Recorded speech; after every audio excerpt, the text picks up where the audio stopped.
ರಾಜ್ಯದಲ್ಲಿ ಬಾಗಲಕೋಟೆ ಹಾಗೂ ದಾವಣಗೆರೆ ಮತಕ್ಷೇತ್ರದಲ್ಲಿ ಉಪಚುನಾವಣೆ ಕಾವು ಜೋರಾಗುತ್ತಿದೆ. ಬಾಗಲಕೋಟೆ ಹಾಗೂ ಏನು ದಾವಣಗೆರೆ ಕ್ಷೇತ್ರದಲ್ಲಿ ಬಿಜೆಪಿ ಪಕ್ಷದ ಅಭ್ಯರ್ಥಿ ಘೋಷಣೆ ಆಗಿರುವ ಹಿನ್ನೆಲೆಯಲ್ಲಿ ವಾಲ್ಮೀಕಿ ಸಮಾಜದವರು ಹರ್ಷ ವ್ಯಕ್ತಪಡಿಸಿದ್ದಾರೆ. ಏಕೆಂದರೆ ದಾವಣಗೆರೆಯಲ್ಲಿ ವಾಲ್ಮೀಕಿ ಸಮಾಜದ ಮುಖಂಡರಾಗಿರುವಂತಹ ಶ್ರೀನಿವಾಸ್ ದಾಸ್ ಅವರಿಗೆ ಅವರು ಏನು ಅಭ್ಯರ್ಥಿಯಾಗಿ ಘೋಷಣೆ ಮಾಡಿದ್ದಕ್ಕೆ ಆ ಬಾಗಲಕೋಟೆಗೂ ಪರಿಣಾಮ ಬೀರುವಂತಹ ಸಾಧ್ಯತೆ ಇದೆ. ವಾಲ್ಮೀಕಿ ಸಮಾಜದವರು ಏನು ಸತಾಯ ಗತಾಯ ನಾವು ಬಿಜೆಪಿ ಪರ ನಿಲ್ಲುತ್ತೇವೆ ಅಂತ ಈಗಾಗಲೇ ಘೋಷಣೆ ಮಾಡಿದ್ದಾರೆ. ಬನ್ನಿ, ಈಗ ನಮ್ಮೊಂದಿಗೆ ಬಾಗಲಕೋಟೆಯ ವಾಲ್ಮೀಕಿಯ ನಾಯಕರಾಗಿರುವಂತಹ ರಾಜು ನಾಯ್ಕ ಅವರು ಇದ್ದಾರೆ ಮತ್ತು ಪ್ರಕಾಶ್ ನಾಯ್ಕ ಇದ್ದಾರೆ.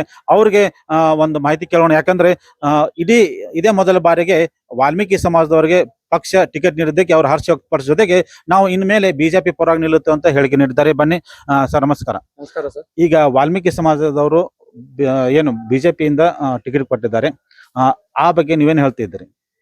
ಸರ್, ಏನಿಲ್ಲ, ರಾಜ್ಯದೊಳಗೆ 2 ಸಾರ ಚುನಾವಣೆ ಬಂದವು. ಬೈ ಎಲೆಕ್ಷನ್ ದೊಳಗ ಒಂದು ಬಾಗಲಕೋಟೆಗೆ ಸನ್ಮಾನ್ಯ ವೀರಣ್ಣ ಚರಂತಿಮಠ ಅವರಿಗೆ ಟಿಕೆಟ್ ಕೊಟ್ಟರು. ಅದು ಬಹಳ ಖುಷಿ ವಿಷಯ. ರಾಜ್ಯ ಕಮಿಟಿಯನ್ನು ಅಭಿನಂದನೆ ಸಲ್ಲಿಸ್ತಾ ಇದ್ದೀವಿ. ಅದೇ ತರನಾಗಿ ದಾವಣಗೆರೆ ದಕ್ಷಿಣಕ್ಕೆ ಜನರಲ್ ಕ್ಷೇತ್ರಕ್ಕೆ ನಮ್ಮ ವಾಲ್ಮೀಕಿ ಸಮಾಜದ ಒಬ್ಬ ಸಾಮಾನ್ಯ ಕಾರ್ಯಕರ್ತನಿಗೆ ಟಿಕೆಟ್ ಕೊಟ್ಟರೆ ಇದು ಖುಷಿ ಪಡುವಂತ ವಿಷಯ.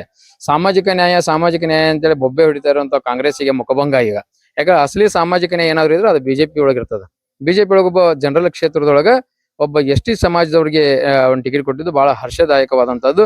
ನಾವು ಬಾಗಲಕೋಟೆಗೆ ನಾವು ಬಾಗಲಕೋಟೆದಾಗ ಇರೋದ್ರಿಂದ, ಬಾಗಲಕೋಟೆ ಚುನಾವಣೆ ನಾವು ನೋಡ್ಕೋತಾ ಇರೋದ್ರಿಂದ ಇಲ್ಲಿ ಒಂದು ವಾತಾವರಣ ಕ್ರಿಯೇಟ್ ಆಗ್ಯದ. ಇಲ್ಲಿ 15,000ರಿಂದ 20,000 ಮತಗಳ ವಾಲ್ಮೀಕಿ ಸಮಾಜದ ಇರೋದ್ರಿಂದ ಅವು ಅಲ್ಲಿ ವಾಲ್ಮೀಕಿ ಸಮಾಜದವರಿಗೆ ಒಂದು ಬಿಜೆಪಿಲಿಂದ ಟಿಕೆಟ್ ಸಿಕ್ಕಿರೋದ್ರಿಂದ ಇಲ್ಲಿರುವಂತ ಎಲ್ಲ ನಮ್ಮ ವಾಲ್ಮೀಕಿ ವೋಟರ್ಸ್ ಬಿಜೆಪಿ ಪರ ಆಗ್ತಾರ. ಮೊದಲಿಂದ 60% ಇದ್ರು, 70% ಇದ್ರು. ಈ ಸಾರಿ 100% ಎಲ್ಲರೂ ಕೂಡ ಒಂದು ಬಿಜೆಪಿ ವೋಟ್ ಹಾಕ್ತಾರ ಅನ್ನುವಂತ ವಿಶ್ವಾಸ ಐತಿ ಸರ್ ನಮ್ಗೆ. ಈಗ ಬಿಜೆಪಿ ಪಕ್ಷದವರು ವಾಲ್ಮೀಕಿ ಅಭ್ಯರ್ಥಿಯನ್ನು ದಾವಣಗೆರೆಯಲ್ಲಿ ಘೋಷಣೆ ಮಾಡಿದ್ರೆ ಬಾಗಲಕೋಟೆ ಬಿಜೆಪಿ ಅಭ್ಯರ್ಥಿ ಯಾಕೆ ಗೆಲ್ತಾರ ಅಂತೀರಿ ನೀವು?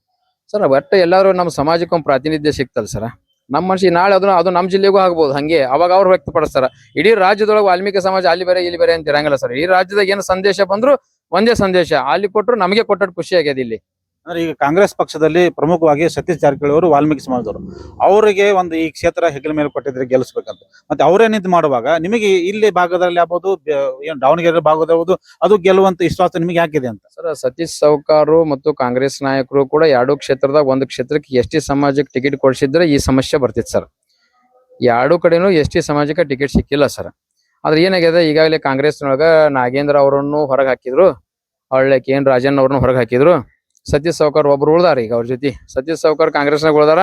ಈ ಸೋಲು ಅಂತ ಕ್ಷೇತ್ರಕ್ಕೆ ಅವ್ರನ್ನ ಇನ್ಚಾರ್ಜ್ ಮಾಡ್ಯಾರ. ಬಿಜೆಪಿ ಭದ್ರಕೋಟೆ ಇದು. ಈ ಕ್ಷೇತ್ರಕ್ಕೆ ಅವ್ರನ್ನ ಇನ್ಚಾರ್ಜ್ ಮಾಡಿ ಎಲ್ಲೋ ಒತ್ತಟ್ಟಿ ಗೇಮ್ ಆಡಕತ್ತಾರ ಕಾಂಗ್ರೆಸ್ ಅವ್ರ ಅನಿಸ್ತದ. ಯಾಕಂದ್ರೆ ಒಟ್ಟ ಟಾರ್ಗೆಟ್ ಮಾಡಿ ಹಾಕ್ಯಾರ. ಯಾಕಂದ್ರೆ DK ಶಿವಕುಮಾರ್ ಅವ್ರು ತಗೋಬೇಕಿಲ್ರಿ ಇನ್ಚಾರ್ಜ್ ಇದನ್ನ. ಅವ್ರು ತಗೊಂಡ್ ಇಲೆಕ್ಷನ್ ಮಾಡ್ಬೋದಾಗಿತ್ತಲ್ಲ. ಅದನ್ನೆಲ್ಲ ಬಿಟ್ಟು ನಮ್ಮೊಳಗ ಉರಿ ಹಚ್ಚುವಂತ ಕೆಲಸ ಮಾಡ್ಯಾರ. ಮತ್ತ ಸತೀಶ್ ಸಾವ್ಕಾರ್ಗೆ ಏನೋ ಒಟ್ಟ ಒಂದು ಹಿನ್ನಡೆ ಆಗ್ಲಿ ಅನ್ನುವಂತ ಒಂದು ಒಳ್ಳೆ ಒಂದು ಅವ್ರದ್ದು ಕೆಟ್ಟ ಉದ್ದೇಶದಿಂದ ಮಾಡ್ಯಾರ ಇದನ್ನ. ಅದಕ್ಕೆ ಸಾವ್ಕಾರ್ಗೆ ಅವ್ರ ಬೆನ್ನಿಂದನ ಕೊಡ್ಲಿ ಕತ್ತಿ ಜೋತಾಡಕತ್ತಾವು. ಪಾಪ ಸಾವ್ಕಾರ್ಗೆ ನಾವು ಸಮಾಜ ಜೊತೆಯಿಂದ ವಿನಂತಿ ಮಾಡ್ಕೋತೀವಿ. ಸಾವ್ಕಾರ ಎಲ್ಲೋ ಅವ್ರಿಬ್ರಿಗೆ ಆಗಿದ್ ನಿಮ್ಗೂ ಆಗ್ಬಾರ್ದ್ರಿ ಸಾವ್ಕಾರ, ಸ್ವಲ್ಪ ಹುಷಾರದಿಂದ ಇರ್ರಿ ಅಂತ ಹೇಳ್ತೀವಿ ತಮ್ಮ. ಈಗ ಬಾಗಲಕೋಟೆ ಮತಕ್ಷೇತ್ರದಲ್ಲಿ ಸತೀಶ್ ಜಾರಕಿಹೊಳಿ ಅವರನ್ನು ಏನು ಹೆಗಲ ಮೇಲೆ ಕೊಟ್ಟಿದ್ದಕ್ಕೆ ಬಿಜೆಪಿ ಅವರು ಆ ಕ್ಷೇತ್ರದಲ್ಲಿ ವಾಲ್ಮೀಕಿ ಸಮಾಜ ಮುಖಂಡರು ಕೊಟ್ಟಾರ, ಈ ಮೂಲಕ ರಾಜಕೀಯ ಗಿಮಿಕ್ ಮಾಡ್ತಾರ ಅಂತ ಒಂದು ಕೇಳ್ಬಾರ್ದು. ಅದ್ರ ಬಗ್ಗೆ ನೀವೇನ್ ಹೇಳ್ತೀರ? ಸರ್, ಹಂಗೇನಿಲ್ಲ ಸರ್. ಅದ ಆ ಕ್ಷೇತ್ರದ ಆ ಜಿಲ್ಲೆಗೆ ಸಂಬಂಧಪಟ್ಟಂತ ನಾಯಕರು ಅಲ್ಲಿ ಹೈಕಮಾಂಡ್ ನಿರ್ಧಾರ ಮಾಡಿರ್ತದ. ಇಲ್ಲಿ ಅವ್ರು ಕೊಟ್ಟಿದ್ದಕ್ಕ ಅದಕ್ಕ ಅಂತ ಏನ್ ಸಂಬಂಧ ಪಡಂಗಿಲ್ಲ. ಆದ್ರೆ ಟಿಕೆಟ್ ಕೊಟ್ಟಿದ್ದಕ್ಕೆ ನಮ್ಮ ಸಮಾಜಕ್ಕೆ ರೆಪ್ರೆಸೆಂಟೇಟ್ ಆದ್ರ ಅಂತ ಹೇಳಿ ಏನೋ ಪ್ಲಸ್ ಆಗ್ತದೆ. ಯಾಕಂದ್ರೆ ಅವ್ರ ಕೆಲಸ ಅವ್ರು ಮಾಡಕತ್ತಾರ. ಸತೀಶ್ ಸಾವ್ಕಾರ್ಗೆ ಏನ್ ಕೆಲಸ ಕೊಟ್ಟಾರಲ್ಲ, ಸತೀಶ್ ಸಾವ್ಕಾರ್ ಅವ್ರ ಕೆಲಸ ಅವ್ರು ಮಾಡಕತ್ತಾರ. ಹಳ್ಳಿ ಅಡ್ಡಾಡಕತ್ತಾರ, ಸರ್ವೆ ಮಾಡಕತ್ತಾರ, ಅವ್ರಿಗೆ ಒಪ್ಸಿದ ಕೆಲಸ ಅವ್ರು ಮಾಡಕತ್ತಾರ. ಆದ್ರೆ ನಿಮ್ಗೆಲ್ಲ ಗೊತ್ತಿರುವಂಗ, ಇಡೀ ಬಾಗಲಕೋಟೆ ಜಿಲ್ಲೆಗೆ ಗೊತ್ತಿರಂಗ, ಕರ್ನಾಟಕ ರಾಜ್ಯಕ್ಕೆ ಗೊತ್ತಿರಂಗ ಬಾಗಲಕೋಟೆ ಮತಕ್ಷೇತ್ರ ಯಾವಾಗಿದ್ರು ಕೂಡ ಬಿಜೆಪಿ ಭದ್ರಕೋಟೆ. ಹೋದ್ ಸರಿ ನವಣಂ ತಪ್ಪಿನಿಂದ ಸ್ವಲ್ಪ ಸೋತಿದ್ರು. ಈ ಸರಿ ಗೆಲ್ತಾರ ಅನ್ನೋದು ಪಕ್ಕ ಅದ. ಅದಕ್ಕ ಇಲ್ಲಿರುವಂತ ಮತ್ತ ಹಂಗಾರ ಉಸ್ತುವಾರಿ ಸಚಿವರು ನೋಡೋಣ, ಒಂದ್ ಮೀಟಿಂಗ್ ಮಾಡ್ಬೇಕಾಗಿತ್ರಿ ನೋಡೋಣ, ಒಂದ್ ಸಭೆ ಸೇರ್ಸ್ಬೇಕಾಗಿತ್ರಿ ನೋಡೋಣ. ಉಸ್ತುವಾರಿ ಸಚಿವರು ಯಾಕೆ ಗಪ್ಪಾಗ್ಯಾರ ಹೇಳ್ರಿ ನೋಡೋಣ. ಎಲ್ಲಾ ಸೋಲಿನ ಹೊರೆನ ಏನು ಭಾರ ಇದ್ದಿದ್ದನ್ನ ಅವ್ರ ತಲೆ ಕಟ್ಬೇಕಂತೇಳಿ ಪ್ಲಾನ್ ಮಾಡ್ಯಾರ ಕಾಂಗ್ರೆಸ್ನವ್ರು.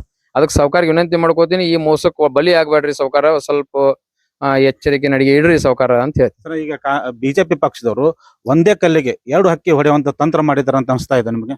ಸರಿ, ರಾಜಕೀಯ ವ್ಯವಸ್ಥೆ ಸರ್, ಇದು ಮಾಡ್ಬೇಕಾಗ್ತದೆ ಸರ್ ರಾಜಕಾರಣದಾಗ. ಕೆಲವೊಂದು ರಾಜಕೀಯ ವ್ಯವಸ್ಥೆ, ಯಾಕಂದ್ರೆ ಏನೂ ಇರ್ಲಾರ್ದ ದಲಿತರ ಪರ ಸಾಮಾಜಿಕ ನ್ಯಾಯ ಅಂತ ಬೊಬ್ಬೆ ಹೊಡೆಯುವಂತ ಕಾಂಗ್ರೆಸ್ಗೆ ಒಮ್ಮೆ ಉತ್ತರ ಕೊಡ್ಬೇಕಾದ್ರೆ ಇಂಥ ನಿರ್ಧಾರ ತಗೋಬೇಕಾಗ್ತದೆ ಸರ್. ಈಗ ಬಾಗಲಕೋಟೆ ಕ್ಷೇತ್ರ ಇರ್ಬೋದು, ದಾವಣಗೆರೆ ಕ್ಷೇತ್ರ ಇರ್ಬೋದು, ನಿಮ್ಮ ವಾಲ್ಮೀಕಿ ಸಮಾಜದವ್ರದ್ದು ಎಷ್ಟು ಜನಸಂಖ್ಯೆ ಇದೆ, ಎಷ್ಟು ಮತದಾರರು ಇದ್ದಾರೆ ಸರ್? ಇಲ್ಲಿ ಹೆಚ್ಚು ಕಮ್ಮಿ ಜಿಲ್ಲಾವಾರು ನಾನು ಹೇಳಕತ್ತೀನಿ. ಜಿಲ್ಲಾವಾರು 1,25,000 ಮೇಲ್ಪಟ್ಟಿದೀವಿ. ಈ ವೋಟಿಂಗ್ ಸಂಬಂಧಪಡುವಂಗ 15,000ರಿಂದ 18,000 ವರೆಗೆ ನಮ್ಮ ಮತ ಇಲ್ಲಿ ವಾಲ್ಮೀಕಿ ಸಮಾಜ ಮತ ಈ ಕ್ಷೇತ್ರದಾಗ ಮಾತ್ರ ಅದಾವ ಸರ್. ಈಗ ನಮ್ಮೊಂದಿಗೆ ಪ್ರಕಾಶ್ ನಾಯ್ಕರ್ ಅವರು ವಾಲ್ಮೀಕಿ ಮುಖಂಡರು ಈಗ ಅವರು ಇದ್ದಾರೆ. ಈ ಬಾರಿ ನಿಮ್ಮ ನಿಲುವು ಏನಿರುತ್ತೆ ಅಂದ್ರೆ ಈ ಬಾಗಲಕೋಟೆ ಮತಕ್ಷೇತ್ರದಲ್ಲಿ ವಾಲ್ಮೀಕಿ ಸಮಾಜದವರು ನೀವು ಯಾರ ಪರಾಗಿರ್ತೀರಿ, ಯಾಕೆ ಅವ್ರ ಪರಾಗಿರ್ತೀರಿ? ಇವತ್ತ ಕರ್ನಾಟಕ ರಾಜ್ಯದಲ್ಲಿ ಏನು 2 ಉಪಚುನಾವಣೆ ನಡೀತಾ ಇದೆ. ಈ ಚುನಾವಣೆಯಲ್ಲಿ ಈಗ ಇವತ್ತಿನ ದಿವಸ ಬಾಗಲಕೋಟೆಗೆ ಏನು ಚರಂತಿಮಠ ಸಾಹೇಬರಿಗೆ ಬಿಜೆಪಿದು ಟಿಕೆಟ್ ಕೊಟ್ಟಾರ. ಅದನ್ನ ನಾವು ವಾಲ್ಮೀಕಿ ಸಮಾಜದವ್ರು ಸ್ವಾಗತ ಮಾಡ್ತೀವಿ. ಇನ್ನೊಂದು ವಿಶೇಷವಾಗಿ ಏನಪ್ಪಾ ಅಂತಂದ್ರ ಕಾಂಗ್ರೆಸ್ಸಿನವರಿಗೆ ನೈತಿಕತೆ ಇಲ್ಲ, ಓಟ್ ಕೇಳಲಿಕ್ಕೆ ನೈತಿಕತೆ ಇಲ್ಲ. ಇವತ್ತೇನ್ ಮಾಡಿದ್ರಪ್ಪ ಅಂತಂದ್ರ ವಾಲ್ಮೀಕಿ ಜಯಂತಿ ಮಾಡಿದವರು ಬಿಜೆಪಿ ಅವರು, ವಾಲ್ಮೀಕಿ ರಜಾ ಘೋಷಣೆ ಮಾಡಿದವರು ಬಿಜೆಪಿ ಅವರು, ವಾಲ್ಮೀಕಿ ಸಂಬಂಧಪಟ್ಟಿರ್ತಕ್ಕಂಥ ವಿಶೇಷ ಮತ್ತ ನಮ್ದು ಮೀಸಲಾತಿ ಹೆಚ್ಚಿಗೆ ಮಾಡಿದವರು ಅವರು. ಇವ್ರು ಏನ್ ಮಾಡಾರ? ಇವ್ರು ಬಾಗಲಕೋಟೆ ಅಖಂಡ ಬಿಜಾಪುರ ಜಿಲ್ಲಾ ಇದ್ದರಿಂದ ಇಲ್ಲಿವರೆಗೂ ಕಾಂಗ್ರೆಸ್ ಪಕ್ಷದವರು ನಮಗೆ ಸಾಮಾಜಿಕ ನ್ಯಾಯ ಕೊಟ್ಟಿಲ್ಲ.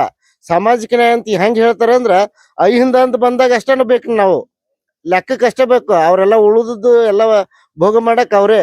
ಅದಕ್ಕೆ ಇವತ್ತಿನ ದಿವಸ ನಮ್ಮ ಅಹಿಂದ ಅಂತಕ್ಕಂಥ ಕಾನ್ಸೆಪ್ಟ್ ಇಟ್ಕೊಂಡು ಮತ್ತೆ ಬರ್ತಾ ಇದಾರೆ ಕಾಂಗ್ರೆಸ್ನವರು. ಆ ಅಹಿಂದ ಪ್ಲೇ ಕಾರ್ಡ್ ನಡೆಯುದಿಲ್ಲ.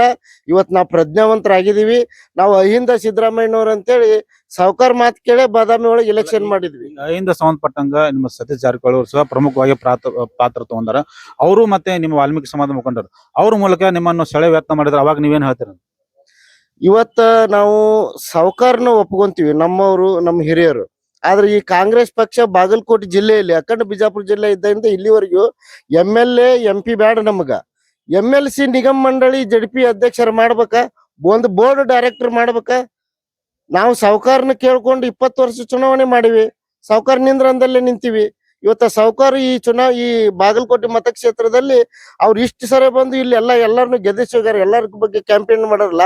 ನಮ್ಮನ್ನ ಯಾರನ್ನಾದ್ರೂ ಏನಾದ್ರು ಮಾಡಿದಾರ? ಒಬ್ಬ ಕ್ಲಾಸ್ 1 ಕಾಂಟ್ರಾಕ್ಟರ್ ಮಾಡಿಲ್ಲ ಕಾಂಗ್ರೆಸ್. ಈಗ ನೀವು ಸಾವುಕಾರ ಪರಾಗಿ ಅಂತ ಹೇಳ್ತಾ ಇದ್ದೀರಿ, ಬೆಂಬಲಿಸ್ತ ಅಂತ ಹೇಳಿದ್ರೆ, ಆದ್ರೆ ಈಗ ಸಾವುಕಾರ ಬಂದ್ ನಿಂದ್ರುವಾಗ ಮತ್ತೆ ನೀವು ಅವ್ರು ವಿರೋಧ ಮಾಡಿದ್ರೆ ಮತ್ತೆ ನೀವು ಅವ್ರಿಗೆ ಅಪಮಾನ ಮಾಡದಂತ ಅನ್ಸಂಗಿಲ್ಲ ನಿಮಗೆ? ಇಲ್ಲ, ನಾವು ಕಾಂಗ್ರೆಸ್ ಪಕ್ಷನ ಸೋಲಿಸ್ಬೇಕಂತ ಪ್ರತಿಷ್ಠೆ ಕನವಾಗಿ ತಗೊಂಡ್ವಿ. ಯಾಕಪ್ಪ ಅಂತಂದ್ರ ಇವತ್ತ ಇವ್ರು ಏನು ಮಾಡಿಲ್ಲ ಅಂತ ಹೇಳಿದ್ವಿ, ಇವ್ರು ಇದನ್ನ ಮಾಡ್ಯಾರ ಅಂತ ಹೇಳಿದ್ವಿ. ಯಾರು? ಬಿಜೆಪಿ ಅವರು. ಇವತ್ತ 2 ಉಪಚುನಾವಣೆ ಒಳಗ ಜನರಲ್ದೊಳಗ ದಾವಣಗೆರೆ ದಕ್ಷಿಣದೊಳಗ ಒಬ್ಬ ವಾಲ್ಮೀಕಿ ಸಮಾಜದ ಯುವಕನಿಗೆ ಟಿಕೆಟ್ ಕೊಡ್ತಾರಂತ ಭಾರತೀಯ ಜನತಾ ಪಾರ್ಟಿಯವರು. ಅವರು ಇವತ್ತಿನ ದಿವಸ ಒಳ್ಳೆ ವಿಚಾರಕ್ಕೆ ಬಂದಾರ. ಇವತ್ತಿನ ದಿವಸ ನಮ್ಮನ್ನು ಮುಖ್ಯವಾಹಿನಿ ತರ್ಬೇಕಂತೇಳಿ ಅವ್ರು ನಾವು ಬೆಂಬಲಿಸ್ತೀವಿ. ನಿಮ್ಮ ಸಮಾಜದವರು ನಿಮ್ಮ ಮಾತು ಕೇಳಿ ಏನು ಬಿಜೆಪಿ ಬೆಂಬಲಿಸ್ತಾರ ಅಂತ ಅನಿಸ್ತಾ ಇದೆ ನಿಮಗೆ? ಸಂಪೂರ್ಣವಾಗಿ ನಮ್ಮ ಸಮಾಜಕ್ಕೆ ಬೇಕಾಗಿರುವುದು ಏನಪ್ಪಾ ಅಂತಂದ್ರೆ ಅಭಿವೃದ್ಧಿ, ನಮ್ಮ ಜನಾಂಗಕ್ಕೆ ಸ್ಥಾನಮಾನ. ನಮ್ಮ ಜನಾಂಗದ ಸ್ಥಾನಮಾನವನ್ನ ಕಿತ್ಕೊಂಡಿರ್ತಕ್ಕಂಥ 2 ಮಂತ್ರಿ ಸ್ಥಾನವನ್ನು ಕಿತ್ಕೊಂಡಾರ. ಪ್ರಬಲ ಸಮುದಾಯಗಳನ್ನ ಖರ್ಗೆ ಅವರು, ಇವರು ಸಿದ್ದರಾಮಯ್ಯ ಪ್ರಬಲ ಸಮುದಾಯಗಳನ್ನ ಎಷ್ಟಿಗೆ ಸೇರಿಸ್ತೀವಿ ಅಂತ ಹೇಳ್ಯಾರ. ನಮಗ್ ಮೀಸಲಾತಿ ಹೆಚ್ಚಿಗೆ ಆಗಿದ್ದು ಸಿಕ್ಕಿಲ್ಲ. 3ರೊಳಗದಿವಿ. ಬೇರೆ ಬೇರೆ ಪ್ರಬಲ ಸಮುದಾಯಗಳನ್ನ ನಮ್ಮ ವಿರುದ್ಧ ಕೋಳಿ, ಕಬ್ಬಲಿಗ, ಕುರುಬ ಎಲ್ಲ ಸಮಾಜದನ್ನ ವಾಲ್ಮೀಕಿ ಸಮಾಜದನ್ನ ಎತ್ತು ಕಟ್ತಕ್ಕಂಥ ಕೆಲಸ ಕಾಂಗ್ರೆಸ್ ಅವ್ರು ಮಾಡಕತ್ತಾರ. ನಿಶ್ಚಿತವಾಗಿ ಅವ್ರು ಸೋಲಿಸ್ತಕ್ಕಂಥ ಕೆಲಸವನ್ನ ವಾಲ್ಮೀಕಿ ಜನಾಂಗ ಮಾಡುತ್ತ ಬಾಗಲಕೋಟೆ ಒಳಗೆ. ಇದು ಏನು ವಾಲ್ಮೀಕಿ ಸಮಾಜದ ಮುಖಂಡರ ಮನದಾಳದ ಮಾತು.